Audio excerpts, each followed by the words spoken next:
नमस्कार, जनता टीवी देख रहे आप। मैं आपके साथ दीक्षा शर्मा। बुलेटिन में बात करेंगे उत्तराखंड से जुड़ी खबरों की।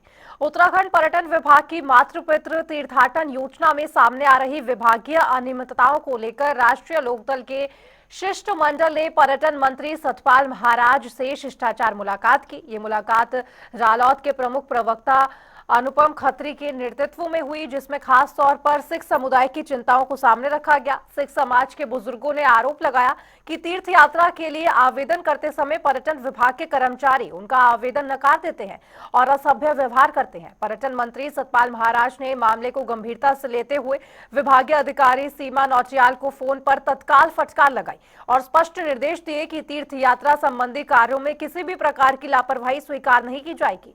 मंत्री ने सिख समाज के बुजुर्गों को भरोसा दिलाया कि शीघ्र ही उनके लिए सरकार द्वारा यात्रा की व्यवस्था करवाई जाएगी।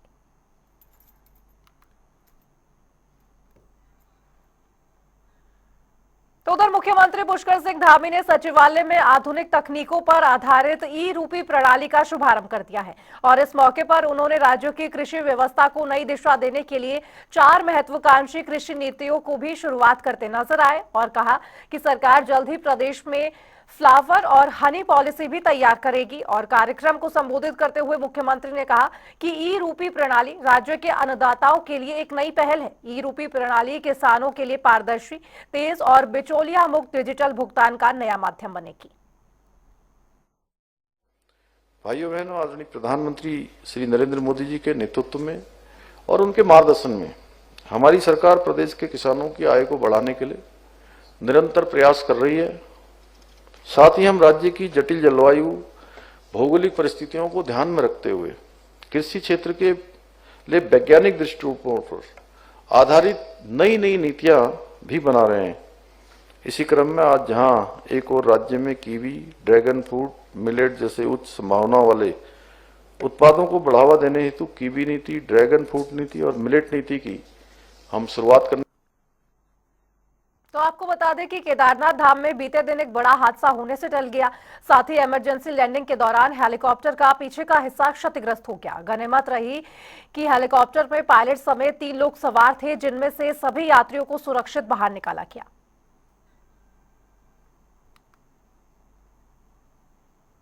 तो वहीं कैबिनेट में महिलाओं से जुड़े फैसलों को लेकर मुख्यमंत्री एकल महिला स्वराज योजना को मंजूरी मिल गई है और साथ ही आपको बता दें कि ये योजना महिलाओं के लिए वरदान के रूप में साबित होगी। इसी को लेकर बीजेपी प्रदेश प्रवक्ता कमलेश चमन ने कहा कि प्रदेश की अविवाहित, विकलांग, तलाकशुदा, निराश्रित एकल महिलाओं को इस योजना के दायरे में लाया गया है। योजना में पात्र महिलाओं को अधिकतम 2 लाख रुपए की सहायता राशि प्रदान की जाएगी।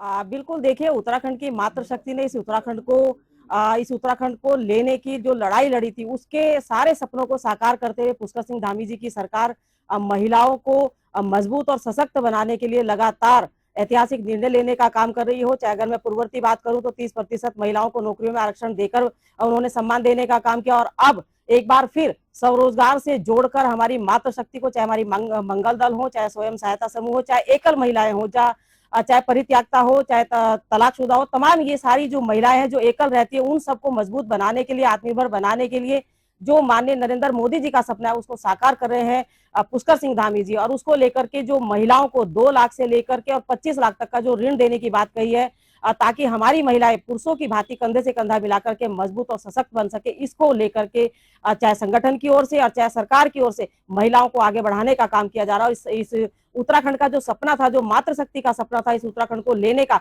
उसको पूरा करने के लिए संकल्पबद्ध है पुष्कर सिंह धामी जी की सरकार।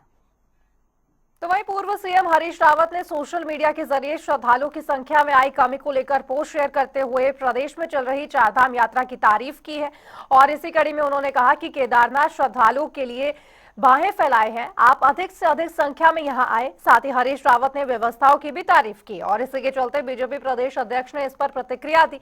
लेकिन वहीं दूसरी तरफ कांग्रेस के कई नेता लगातार चारधाम यात्रा में अव्यवस्था को लेकर बयानबाजी कर रहे हैं, जिसको लेकर कांग्रेस प्रवक्ता गरिमा दसौनी पार्टी की ओर से बात रखी। कांग्रेस का आंतरिक विषय है। हरीश रावत जी चीज़ों को समझते हैं, मुख्यमंत्री रहे, व्यवस्थाओं को भी देखते हैं और जब व्यवस्था अच्छी होंगी तो आज हरीश रावत जी बोले, कल करण महाराज जी को भी तारीफ करनी चाहिए। तो मैं ये कहूँगा कि यात्रा बढ़े, इसके लिए सब दलों को दलीय प्रतिस्पर्धा से हटकर पूरे भारत और विश्व के नागरिकों को उत्तराखंड आने का आह्वान करना चाहिए। देखिए, बहुत ज़रूरी है, हम इस प्रदेश के नागरिक हैं। उस लिहाज से यदि देखें तो माननीय हरीश रावत जी केवल कांग्रेस के ही नहीं, इस प्रदेश के वरिष्ठतम नेता हैं और उनके कंधों पर जिम्मेदारी है कि प्रदेश की जो छवि है, प्रदेश की जो चारधाम यात्रा है, उसकी एक अच्छी तस्वीर देश और दुनिया के सामने जाए। ये दारोमदार भी उनके कंधों पर है। तो उन्होंने तो एक जिम्मेदार नागरिक का फर्ज निभाते हुए चारधाम यात्रा की प्रशंसा की है, सुरक्षित यात्रा का संदेश दिया है, क्योंकि उनकी आवाज़ सुनी जाती है देश और दुनिया में। दिग्गज नेता हैं और उस स्तर के नेता हैं जहां लोग उन्हें गंभीरता से लेते हैं। लेकिन एक मुख्य विपक्षी दल होने के नाते हमारा भी ये काम है कि हम अगर सरकार कहीं पर गलत कर रही है या कहीं पर व्यवस्थाओं में हमें कमियां नजर आ रही हैं तो हम आईना दिखाएं, हम उन व्यवस्थाओं को दुरुस्त करने की बात सरकार से करें। इसमें हम कमियां नहीं निकाल रहे हैं चारधाम यात्रा में, हम एक सहयोगात्मक और एक सकारात्मक विपक्ष की भूमिका निभा रहे हैं और सरकार को मुझे लगता है कि दोनों ही बातें गंभीरता से सुननी भी चाहिए। तो वहीं ऑपरेशन सिंदूर की सफलता के बाद सैनिकों के समर्थन में बीजेपी के सैकड़ों कार्यकर्ताओं ने शौर्य सम्मान तिरंगा यात्रा निकाली और इस दौरान उत्तराखंड के कैबिनेट मंत्री सौरभ बहुगुणा ने कहा कि हमारे वीर सैनिकों ने दुश्मन देश के घर में घुसकर उनके छक्के छुड़ाए हैं। आज दुनिया भारत की सेना का लोहा मान रही है। साथ ही उन्होंने ये भी कहा कि हमारे देश के वीर सैनिकों ने जिस तरह से दुश्मन देश के अंदर घुसकर आतंकवादियों को मारने के साथ उनके ठिकानों को नष्ट करने का काम किया है, जिससे ये दर्शाता है कि भारत की सेना का दुनिया में कोई मुकाबला नहीं। दूर की लाज बचाने का जो काम हुआ है और जो बदला लिया गया है और पाकिस्तान को चेतावनी दी गई है कि कोई भी आतंकवादी घटनाक्रम अगर भारत में हुआ तो उसका मुंह तोड़ जवाब दिया जाएगा। और सारे पाकिस्तान के आतंकवादी अड्डे जो हैं भारत की सेना ने नष्ट किए हैं।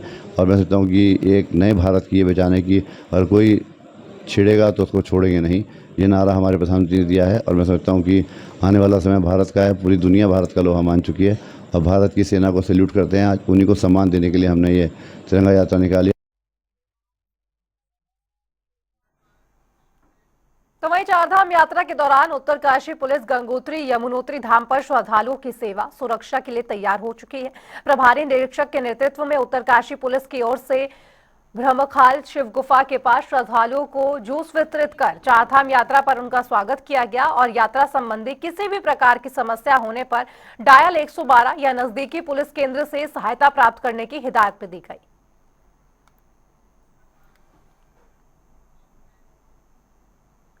बढ़ेंगे आगे। प्रदेश भर में मौसम लगातार बदल रहा है। कहीं तेज हवाएं चलने के साथ हल्की बूंदाबांदी हो रही है तो कहीं गर्मी अपने तेवर दिखा रही है। मौसम विज्ञान केंद्र से मिली जानकारी के अनुसार तापमान में हल्की गिरावट आई है और इसी कड़ी में 19 मई के बाद से फिर प्रदेश में बारिश के आसार हैं। मौसम विज्ञान केंद्र के निदेशक विक्रम सिंह ने चारधाम यात्रा के लिए आने वाले श्रद्धालुओं को बारिश के दौरान नदी नालों से दूर रहने की सलाह भी दी है। साथ ही जो यात्रा कर रहे हैं लोग जो है या जो घूमने आए हैं विजिटर्स हैं, तो उनको ये चाहिए कि भाई गाढ़ गदेरों के आसपास जो है वो ना रहें, क्योंकि हो सकता है कि कुछ डिस्टेंस पे एकदम तेज़ बारिश गिर रही हो और उसी वजह से जल स्तर उसमें बढ़ सकता है। तो वो चीज़ को अवॉइड करना है कि ऐसी जगहों में खड़े ना हो कि जहाँ पे कि जल स्तर बढ़ सकता है या नदी नालों से वो दूर रहें। तो मैं समझता फिर और कोई दिक्कत उसमें आवागमन में नहीं है। तो यही प्रिकॉशन आपको लेनी पड़ेगी। आज भी इसी तरह की एक्टिविटी, कल भी आप देखेंगे तो कल भी एक्टिविटी करीब करीब ऐसी है। हालांकि इंटेंसिटी वाइज देखूंगा तो थोड़ा कल जो है वो कम रहेगी, फिर भी हल्की एक्टिविटी स्कैटर्ड जो है कुछ जगहों तक की वो कल भी मिलेगी। तो इस तरह से 18 में हालांकि थोड़ा मौसम साफ हो जाएगा। अंदर के जो डिस्ट्रिक्ट हमारे उसमें छुटपुट या कुमाऊं रीजन की जो हिल्स है लाइट एक्टिविटी की संभावना एका दुक्का है, तो कोई विशेष नहीं है। 19-20 में जब आप जाते हैं तो फिर से जो एक्टिविटी थोड़ी बढ़ती हुई नज़र आ रही है। तो 19-20 तारीख में आप कह सकते हैं कि कुछ जगहों तक में फिर से हल्की से मध्यम जो है जो रेन थंडरस्टॉर्म एक्टिविटी वो मिलेगी जो है। तो इस तरह का है कि आप ये कह सकते हैं कि जो रेन थंडरस्टॉर्म एक्टिविटी मई में जो मिलती हैं वो दिख रही है।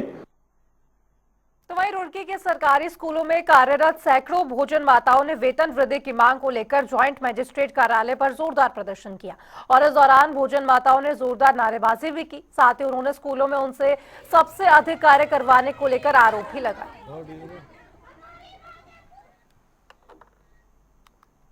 और रुक रहे एक छोटे से ब्रेक के लिए, फौरन होंगे हाजिर।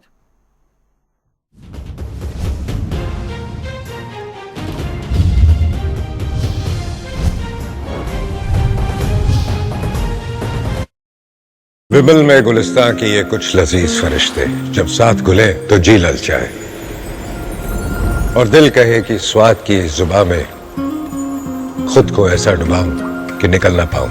विमल की जुबान कुछ है ही ऐसी, मानते हैं ना? विमल, बोलो जुबा केसरी।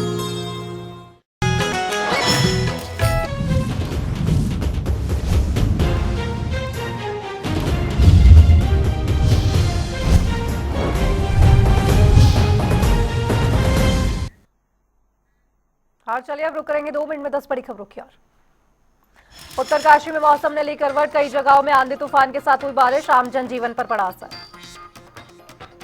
उत्तरकाशी में खेती बाड़ी को रोजगार का साधन बना रहे युवा, स्वरोजगार को लेकर कृषि और गोपालन को लेकर हो रहे आत्मनिर्भर, विभिन्न योजनाओं का लाभ लेकर कृषि कार्य को दे रहे प्राथमिकता। हरिद्वार में मासूम बच्ची के साथ दरिंदगी, क्षत विक्षत हालत में मिला बच्ची का शव, मौके पर पहुंची पुलिस ने केस दर्ज कर शुरू की कार्रवाई। उत्तरकाशी में 2 स्कूटियों की आपस में हुई टक्कर, एक स्कूटी अनियंत्रित होकर पोल से टकराई, प्राथमिक स्वास्थ्य केंद्र में लड़के का इलाज जारी। हरिद्वार में हरकी पौड़ी के पास से बांग्लादेशी महिला को किया गया गिरफ्तार, 10 साल पहले अपने बच्चे के साथ आई थी महिला, पीलीभीत के एक युवक से की थी शादी। उत्तरकाशी में पुलिस की सजगता से बची बच्चों की जान, भागीरथी नदी किनारे नहाने गए थे बच्चे, पुलिस कंट्रोल रूम ने बच्चों को सुरक्षित निकाला बाहर। विश्व पर्यावरण दिवस से प्रदर्शन में कई अभियानों की हुई शुरुआत, मुख्य निर्वाचन अधिकारी के निर्देश पर होगी शुरुआत, सभी संबंधित विभागों के अधिकारियों के साथ हुई बैठक। राज्य सरकार ने प्रदेश में महिलाओं को दी बड़ी सौगात, एकल महिला स्वरोजगार योजना को दी मंजूरी, बीजेपी प्रदेश प्रवक्ता ने दी जानकारी। ऑपरेशन सिंदूर की सफलता के बाद पूरे प्रदेश में निकाली जा रही शौर्य सम्मान तिरंगा यात्रा, कैबिनेट मंत्री सौरभ बहुगुणा भी हुए शामिल, उन्होंने कहा भारतीय सेना का दुनिया में कोई मुकाबला नहीं। रुद्रप्रयाग के फाटा में बनेगी बड़ी पार्किंग, केदारनाथ आने वाले श्रद्धालुओं को मिलेगी सहूलियत, 150 वाहनों के लिए बनेगी पार्किंग सुविधा। और चलिए बुलेटिन में फिलहाल इतना ही, लेकिन खबरों का सिलसिला जनता टीवी पर लगातार जारी है। नमस्कार।